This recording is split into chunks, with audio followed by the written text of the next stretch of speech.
Good morning class 9। हम लोग chapter कर रहे थे the fundamental unit of life which is your chapter number 5। और हम लोगों ने सेल ऑर्गेनेल स्टार्ट किए थे और हम लोगों ने फर्स्ट सेल ऑर्गेनेल स्टार्ट किया था, दैट वाज एंडोप्लाज्मिक रेटिकुलम।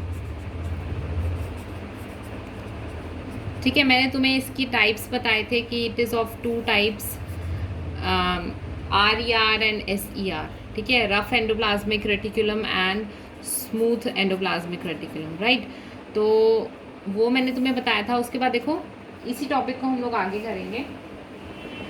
मैंने तुम्हें बताया था कि जो SER है, ठीक है, स्मूथ एंडोप्लाज्मिक रेटिकुलम है, वो क्या करता है? Lipid formation. लिपिड को हम लोग जो है फैट भी बोलते हैं। लिपिड और फैट फॉर्मेशन जो है करता है। सिमिलरली जो RER है, that is rough endoplasmic reticulum, उसमें राइबोसोम्स प्रेजेंट होते हैं, तो वो प्रोटीन फॉर्मेशन करता है। ठीक है, it is involve in protein formation. ठीक है, इफ़ अगर देखो तुम लोगों को याद हो, जब हम लोगों ने सेल मेम्ब्रेन पढ़ा था, सेल मेम्ब्रेन में मैंने तुम्हें बताया था कि सेल मेम्ब्रेन जो है लिपिड्स एंड प्रोटीन्स की बनी होती है। ठीक है, तो देखो एंडोप्लाज्मिक रेटिकुलम क्या है? लिपिड्स एंड प्रोटीन्स की फॉर्मेशन करता है। ठीक है, ये लिपिड एंड प्रोटीन, कुछ लिपिड और प्रोटीन को जो है यूज़ किया जाता है किस चीज़ में?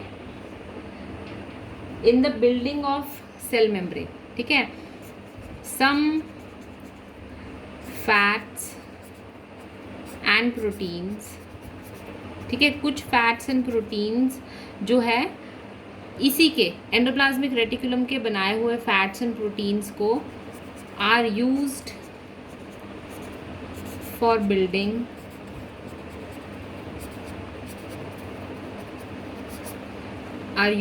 Building cell membrane. ठीक है, सेल मेम्ब्रेन या प्लाज्मा मेम्ब्रेन की फॉर्मेशन में हम लोग क्या है, जो प्रोटीन और फैट्स एंडोप्लाज्मिक रेटिकुलम ने बनाए हैं, उन फैट्स को जो है सेल यूज़ करता है अपने सेल की सेल मेम्ब्रेन की बिल्डिंग में।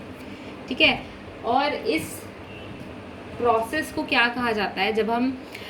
जब सेल क्या है अपने ही एंडोप्लाज्मिक रेटिकुलम के फैट्स और प्रोटीन्स को यूज़ करके अपनी सेल मेम्ब्रेन की बिल्डिंग में उसको यूज़ करता है, तो this process is called membrane biogenesis.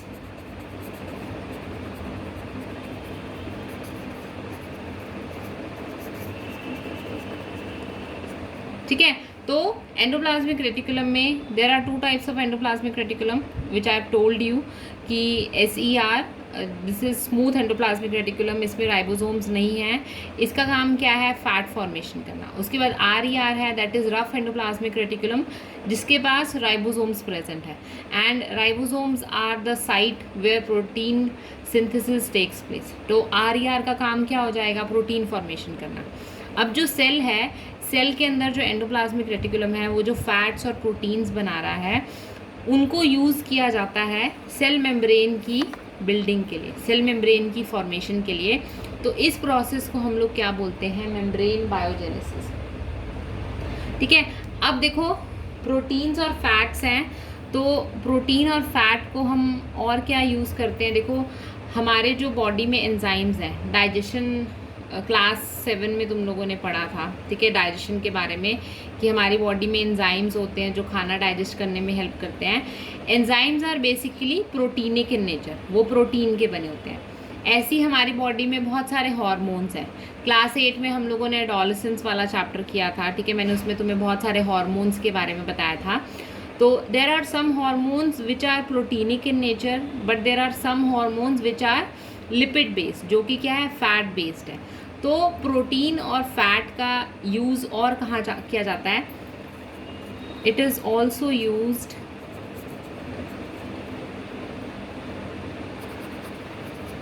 किस चीज़ में? In formation of hormones and enzymes. ठीक है, हॉर्मोन्स बनाने में एंड एंजाइम्स बनाने में जो प्रोटीन और फैट्स हैं, वो कहाँ से लिए जाते हैं?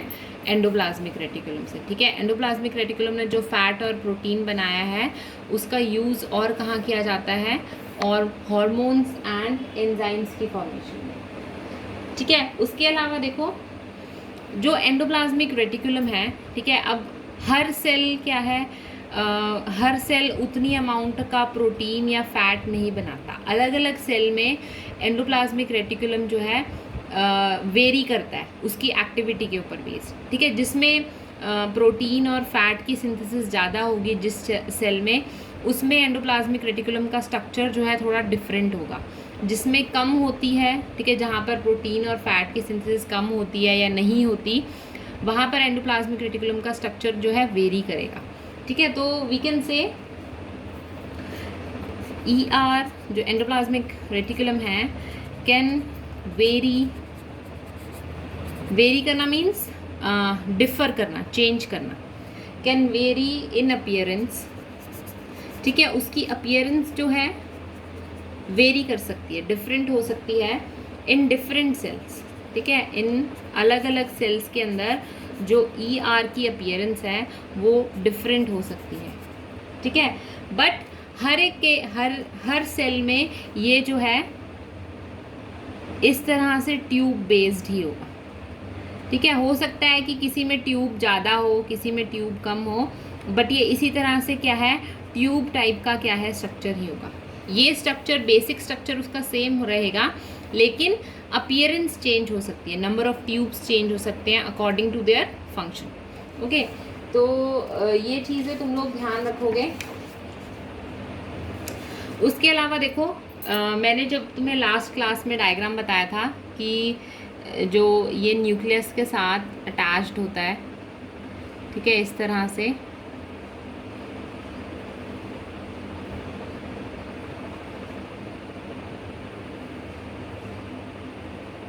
ठीक है, ये जो है न्यूक्लियस के साथ अटैच्ड स्ट्रक्चर है। मैं ज़्यादा ड्रॉ नहीं कर रही हूँ, थोड़ा सा ही ड्रॉ करके दिखा रही हूँ। तो देखो ये क्या करता है, एक ट्रांसपोर्टेशन का काम भी करता है विद इन सेल, सेल के बाहर नहीं, ठीक है, ट्रांसपोर्टेशन का काम भी करता है। देखो न्यूक्लियस में कोई मटेरियल बना, उस मटेरियल को बाहर भेजना है, ठीक है। यहाँ पे देखो ये हमारा क्या हो गया, न्यूक्लियस, और एंडोप्लाज्मिक रेटिकुलम के इस तरफ क्या है, साइटोप्लाज्म, ठीक है। तो विद इन सेल अगर कुछ ट्रांसपोर्टेशन करनी है तो वो काम भी क्या है, ये करता है। जैसे मान लो साइटोप्लाज्म से कोई मटेरियल को क्या है न्यूक्लियस में भेजना है, तो ये अपने थ्रू, अपने चैनल्स के थ्रू उसको क्या है न्यूक्लियस में पहुंचा देगा। और सपोज करो न्यूक्लियस से अगर किसी सामान को बाहर भेजना है तो ये अपने चैनल्स के थ्रू उसको क्या है बाहर भेज देगा, ठीक है। तो ये क्या है, इसके जो चैनल्स हैं वो ट्रांसपोर्ट करते हैं मटेरियल्स का, ठीक है। तो हम लोग लिख सकते हैं कि द चैनल्स, चैनल मतलब ये जो रास्ते हैं उनको हम लोग चैनल्स बोल रहे हैं, ठीक है। टीवी वाला चैनल नहीं, ठीक है, उससे कंफ्यूज मत हो जाना। The channels of ER transport materials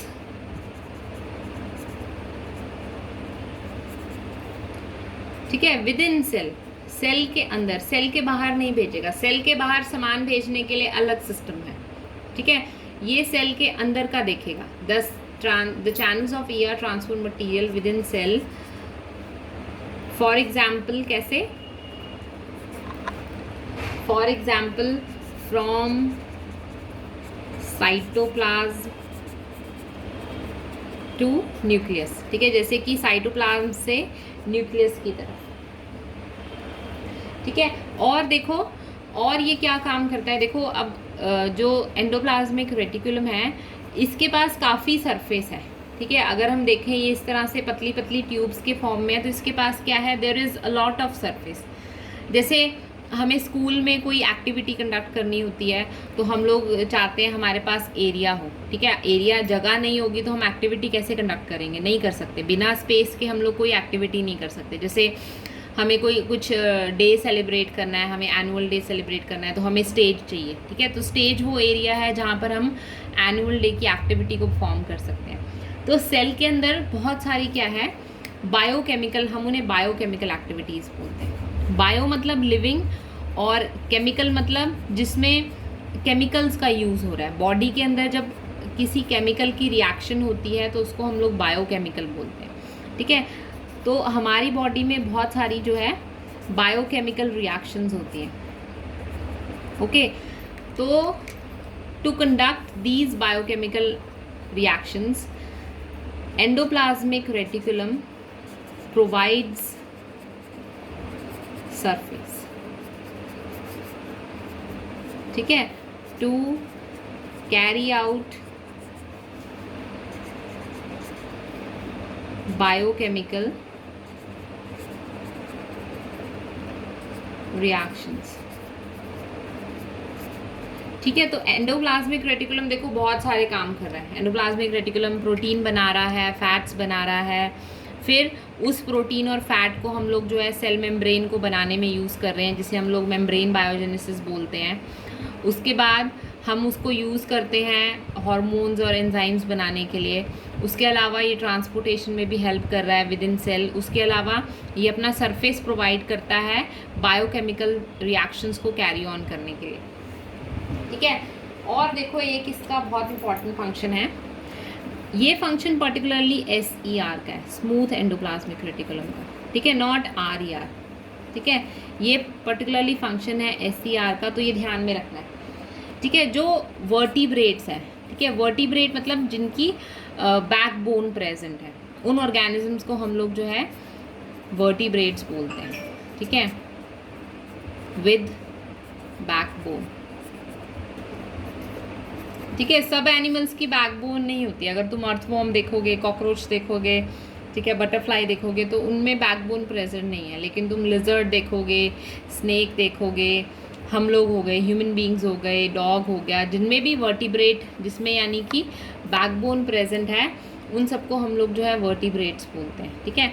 तो वर्टिब्रेट्स की बॉडी में जो लिवर है, हम लोगों का जो लिवर है, लिवर के अंदर जो स्मूथ एंडोप्लाज्मिक, लिवर सेल्स के अंदर जो स्मूथ एंडोप्लाज्मिक रेटिकुलम प्रेजेंट है, वो क्या करता है, डिटॉक्सिफिकेशन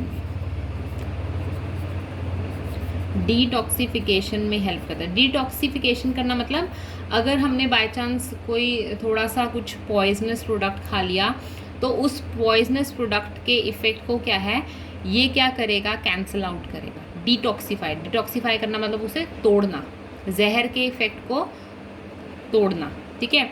तो लिवर सेल्स में डिटॉक्सिफिकेशन का काम करता है कौन, SER, ठीक है। डिटॉक्सिफिकेशन किस किस चीज़ का, of drugs and poison substance, ठीक है। जो भी जैसे अगर बाय चांस बाय मिस्टेक कोई मेडिसिन खा ली जो जिसमें ड्रग है, ठीक है, तो उसका इफ़ेक्ट को कौन ख़त्म करेगा, लिवर सेल के SER डिटॉक्सिफाई करेंगे, उसके असर को, उसके इफेक्ट को क्या है, तोड़ेंगे, ठीक है। तो ये सब फंक्शन है किसका, आपके स्मूथ एंडोप्लाज्मिक रेटिकुलम का, ठीक है। देखो तुम्हारा स्मूथ एंडोप्लाज्मिक वाला जो एंडोप्लाज्मिक रेटिकुलम वाला जो टॉपिक है वो कंप्लीट हो गया। नेक्स्ट हम देखो हम लोग गोल्गी apparatus स्टार्ट करेंगे नेक्स्ट क्लास में।